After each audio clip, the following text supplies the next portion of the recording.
नमस्कार, स्वागत है आपका वीके न्यूज में। देश में जितनी तेजी से कोरोना फैल रहा है उससे भी तेज फैल रहा है एक संदेश।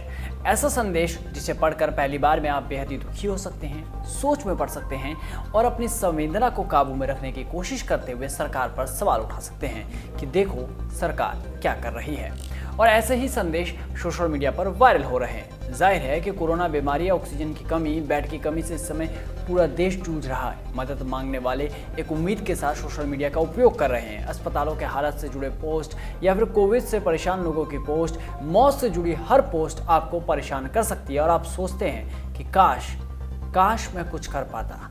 लेकिन सोशल मीडिया पर कुछ लोग ऐसे हैं जिनके लिए आपदा भी प्रोपेगेंडा चलाने का अवसर है। और पिछले कुछ दिनों में कई लोगों ने अपनी कथित मां की मौत की खबर शेयर की। लेकिन मां की मौत की उस जानकारी में एक बड़ी दिक्कत थी। दिक्कत ये थी कि सारे लोग एक ही बात लिख रहे थे, एक ही बात पोस्ट कर रहे थे। बात ये थी कि 3 घंटे लगातार तड़पने के बाद मेरी मां गुजर गई। ये शब्द ट्विटर पर इतनी बार यूज हो चुका है कि ऑलमोस्ट एक कीवर्ड बन गया। इस मुसीबत के समय में जहां कुछ लोग सोशल मीडिया पर मदद के लिए गुहार लगा रहे हैं, तो दूसरी तरफ ऐसे लोग भी हैं जो 3 घंटे तड़पने के बाद अपनी मां की मौत की खबर बताते हुए सरकार को कोस रहे हैं। मगर दिक्कत ये है कि कई लोग एक साथ हूबहू एक जैसी बातें कैसे लिख रहे हैं। 3 घंटे तक लगातार तड़पने के बाद अगर आप ये लाइन ट्विटर पर डालकर देखेंगे तो इससे जुड़े कई सारे पोस्ट आपके सामने खुलकर आ जाएंगे। बाढ़ आ रखी है पोस्ट की। इन पोस्ट में सिर्फ टेक्स्ट ही नहीं है, तस्वीरें भी आपको एक जैसी नजर आएंगी। इसलिए शक होना तो लाजमी है। विश्वास ना हो तो ये तस्वीर देखिए जिसमें पटेल, पांडे, वर्मा, शोएब सबकी माँ 3 घंटे तक लगातार तड़पी और फिर छोड़कर चली गई। स्क्रीनशॉट देखने के बाद लोगों के मन में भी सवाल आने लगे कि सबकी माँ एक ही थी या अलग अलग थी। यदि अलग अलग थी तो क्या इन्हें चीनी वायरस के किसी एक खास प्रकार के वेरिएंट ने संक्रमित किया जिसमें मरीज सिर्फ 3 घंटे तड़पता है, उसके बाद मौत हो जाती है?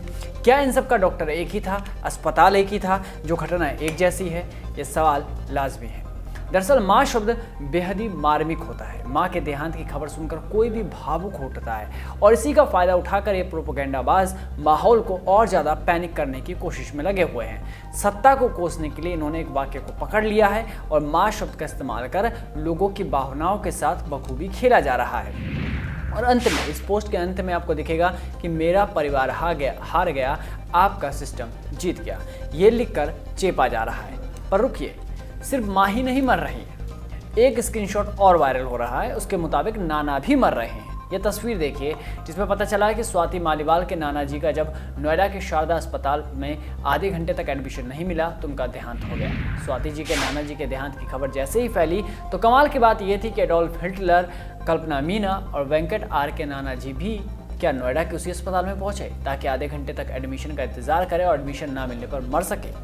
ये सवाल भी उठ रहे हैं। सिर्फ यही नहीं, ऐसे और भी कई तरह के संदेश आपको सोशल मीडिया पर मिल जाएंगे। दरअसल इस आपदा में भी प्रोपेगेंडाबाज अवसर तलाश रहे हैं। इसलिए एक साथ कईयों की माँ, कई लोगों के नाना एक ही जगह मिल जाते हैं। एक समय था जब सत्ता की सीढ़ी चढ़ने के लिए लोग नेताओं की बदनामी के किस्से मार्केट में लाते थे। इस बार की कहानी कुछ अलग है। इस बार प्रोपेगेंडाबाज माँ और नाना के सहारे हैं और इन लोगों की वजह से माहौल में टेंशन और बढ़ जाता है। जिनको असली मदद की जरूरत है वो कहीं ना कहीं वंचित रह जाते हैं। इस रिपोर्ट में बस इतना ही। देश और दुनिया की तमाम बड़ी खबरों से जुड़े रहने के लिए बने रहिए वीके न्यूज़ के साथ। नमस्कार।